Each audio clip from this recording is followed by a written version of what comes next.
All right, so we're underneath the caravan, obviously, since there are the tires and the axle, 2-ton axle.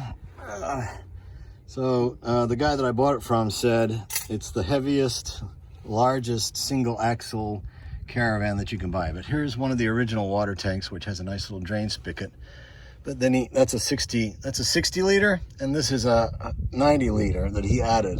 And he added one on the front and the back. Now the problem is, he told me that you can separate them. There's a valve right here, and this stops the flow, which I think is the outflow from the caravan, from this tank.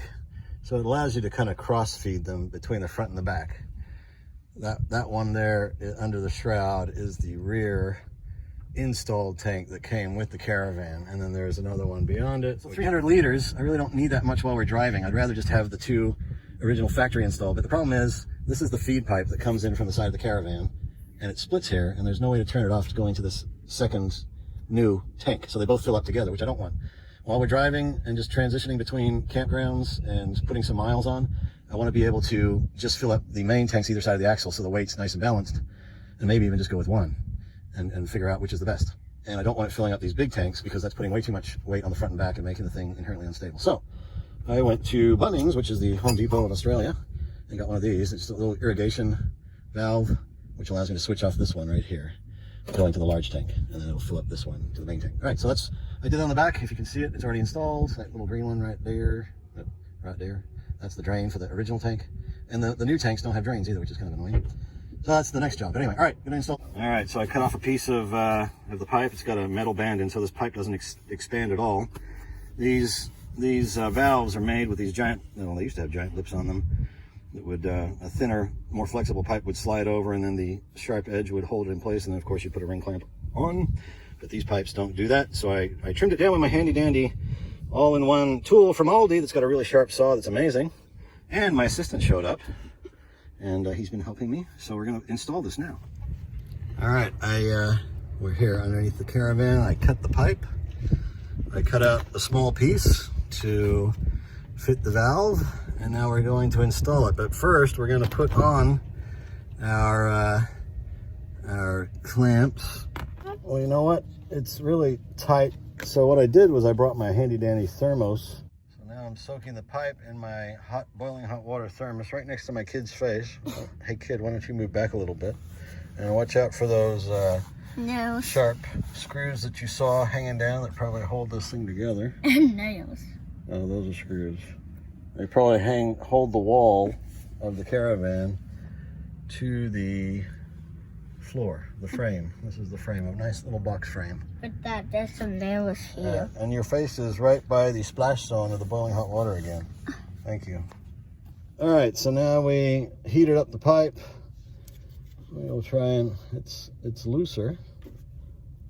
The question is, will it screw on? Yeah. Now oh, look at that. Oh, it's screwing right on. Now, wow. It's easy that way because it screws right on, but can I screw this one on? So Bunnings is like 3 minutes away. And how much was this, Dad? Splashing my camera. How much is this, Dad? What? The valve was about $2, and the clips are about $1.50. Probably some of the cheapest stuff I've ever bought in Australia. Woo! Australia usually has cheap stuff. Everything in Australia is usually more expensive than America. At least it used to be. Now I gotta just work this one back and forth. Oh, it's sliding on like a charm, thanks to my Aldi saw. Slide the clip on because I did not forget it. Thank you. Getting a bit of a kink over here. That's not good. Valves installed. I'll put a zip tie up here to hold it in place so it doesn't kink. And job is pretty much done except for the screwdrivering. Thank you. So my assistant thought it would be fun to play with zip ties before I use them.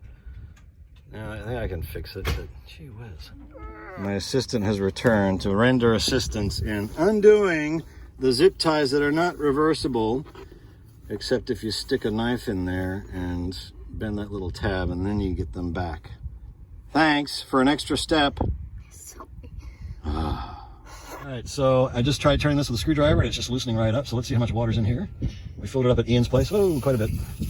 Whoa. So that's all the weight to that water is pushing down on the tow ball, which is right down there. So yeah, and it's way far away from the axle, which is back over here. That's all that weight sitting on the tow ball on the hitch, pushing our nose down. We've also, I went through and sorted our food and I pulled out all the canned goods and jar stuff. That's all going to go in the passenger side floor. Now, that valve's turned off, so there's no cross. Ooh, hang on a sec. Let's turn off this valve, because that might be cross flowing. No, oh boy. Oh, I might have to install another one here. I don't know. It's such a cacophony of crazy stuff. I can't figure out what's what right now. But hopefully that's just draining this one.